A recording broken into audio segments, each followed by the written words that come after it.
saatnya saya, Auriga Agustina, mengantarkan sejumlah informasi dari Makassar. Sejumlah berita menarik akan kami sajikan untuk Anda. Berikut 3 berita utama hari ini. Merasa penumpangnya diambil, seorang penggojek merusak mobil taksi daring di Kota Makassar. Pemerintah siapkan kurikulum baru jelang tahun ajaran 2022-2023. Rayakan Hari Kenaikan Isa Al-Masih, misa di Gereja Katolik di Kota Makassar berjalan damai.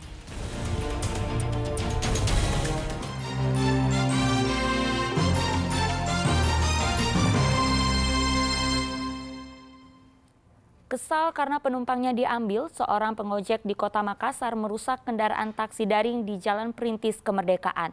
Akibat perbuatannya, pelaku yang berusia 21 tahun itu terancam 4 tahun penjara. 2 orang berboncengan motor mengadang sebuah mobil di Jalan Perintis Kemerdekaan Kota Makassar pada 9 Mei lalu.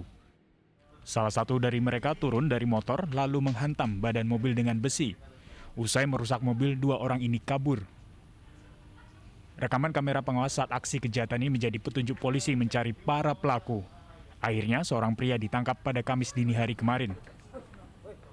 Pelaku merupakan pengojek di Jalan Biring Romang. Dalam pemeriksaan, pelaku mengakui perbuatannya. Ia sengaja merusak mobil yang ternyata kendaraan taksi daring karena telah mengambil penumpang di wilayah operasi ojek bentornya. Pelaku merasa kehilangan pelanggan karena adanya taksi daring yang mengambil penumpang di daerahnya. Jadi intinya bahwa si korban ini yang Grab ini ingin mengambil penumpang di UKIP lorong 3, sedangkan si pelaku ini adalah tukang ojek. Oke.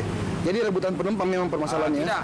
Jadi yang order duluan ini si Grab, cuma si ojek ini ingin mengambil penumpang tersebut sehingga terjadi silih paham.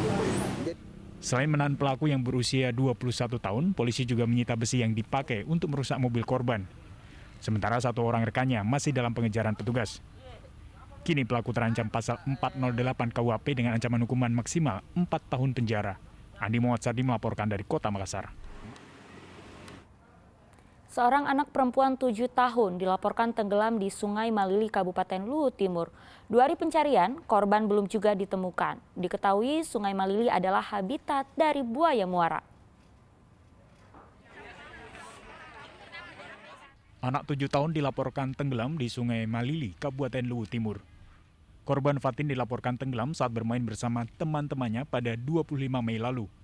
Sebelumnya, korban sempat berpamitan ke ibunya akan pergi berenang. Namun hingga sore hari, korban tak kunjung pulang. Teman-teman korban nampak kebingungan dan ketakutan saat ditanya keberadaan korban. Orang tua korban menduga anak perempuannya tenggelam. Menggunakan perahu karet, tim SAR gabungan menyisir sungai. Tak hanya itu, sejumlah petugas juga menyelam untuk mencari korban. Warga sekitar juga ikut mencari korban.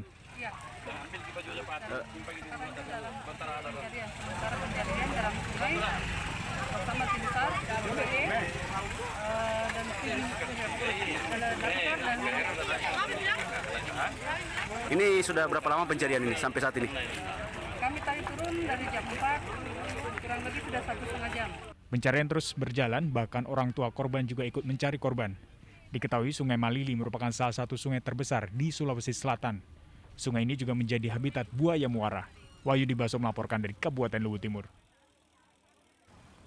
Sebuah tempat usaha penatu atau laundry merugi hingga jutaan rupiah karena modus penipuan berkedok menagih utang. Pelaku menagih utang saat pemilik laundry tak di tempat. Bahkan pelaku seolah-olah mengenal pemilik tempat usaha dengan berpura-pura menelpon korban.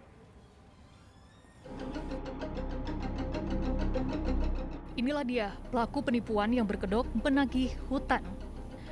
Pelaku menyasar sebuah usaha laundry atau penatu di Jalan Pajayang, Kecamatan Biringkanaya, Kota Makassar.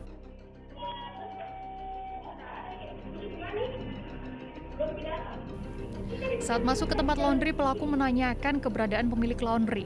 Ia juga mengatakan jika sudah berjanji dengan pemilik laundry. Halo Pak, ada Pak di laundry Kak? Oh iya, Ia pun berpura-pura menelpon pemilik laundry di hadapan para karyawan. Dalam perbincangan itu, pelaku seolah-olah kenal dengan pemilik laundry.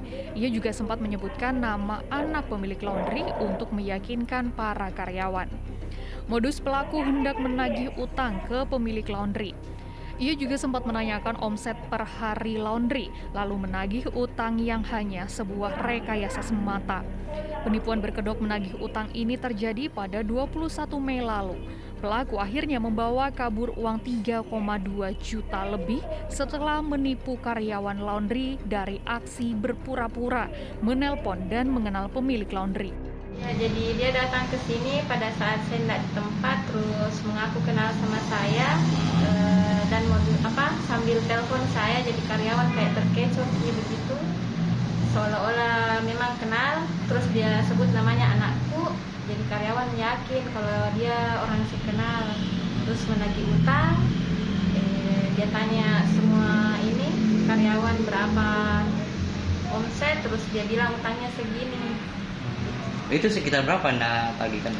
Sekitar 3,2. Dan itu dibayar juga ya, Bu? Iya, diambil semua. Seandainya masih ada uang diambil juga. Karena dia bilang masih kurang utangnya. Berapa kerugiannya itu, Bu? Itu 3,2 juta. Bu, pada saat kejadian itu memang Ibu nggak ada di tempat ya, Bu? Iya, baru Kak dari sini mau pergi beli gas. Iya, ada dari beberapa saya lihat sama modusnya, sama juga orangnya. Iya, sama motornya, karena terekam semua CCTV di tempat lain. Beberapa juga yang sudah lapor nih di polsek lain. Termasuk ke Ibu ya? Iya. Sudah lapor. Kasus penipuan berkedok menagih utang ini telah dilaporkan ke Polsek Biringkanaya. Penipuan model ini menjadi modus baru di wilayah Kota Makassar. Para pemilik usaha diminta lebih waspada jika ada orang mencurigakan datang dan menagih utang saat pemilik tak di tempat. Zainuddin melaporkan dari Kota Makassar.